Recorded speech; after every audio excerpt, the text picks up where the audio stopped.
Vote किसको देंगे? इंशाल्लाह शेर को। क्या वजह? वजह ये है कि शुरू से खानदानी शेर वोट चल रहा है। नहीं खानदानी नहीं, कोई वजह भी होती है। हालात को लेके कोई बात नहीं होगी, हालात चलते रहते हैं माशाल्लाह। हर इंसान इस टाइम मौसम से गाड़ी शेर वाला है कहाँ पे, किसको ये वोट खड़े दोगे? शेर। ओ लो, ये खड़े शेर मामा, शेर जानवर होता है। मैं पूछ रहा शेर है कितने? वो इधर ही है, कोई भी नहीं गया, हर चीज आएगी। अल्लाह ताला आपको सेहत तंदुरुस्ती के साथ साथ अकल भी दे।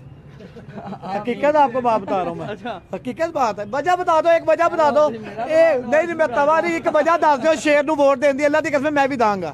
मैं ਤੁਹਾਨੂੰ इमरान खान नू वोट देन दी ना, मैं ਤੁਹਾਨੂੰ 101 वजह दस दांगा। तुसी एक वजह दस दो शेर नू वोट देन दी। एक वजह बता दे। एक वजह वो इसलिए कि हमें वैसे ही पसंद है। वैसे पसंद है, ये कोई वजह कोई लॉजिक है? हालात तो चलते ही रहते हैं। ਤੁਹਾਡੀ ਮਿਹਰਬਾਨੀ। ਕੋਈ ਮੁਲਕ ਦੇ ਬਾਰੇ ਤੇ ਸੋਚ ਲਵੋ, ਸਾਡੇ ਬਾਰੇ ਤੇ ਸੋਚ ਲਓ।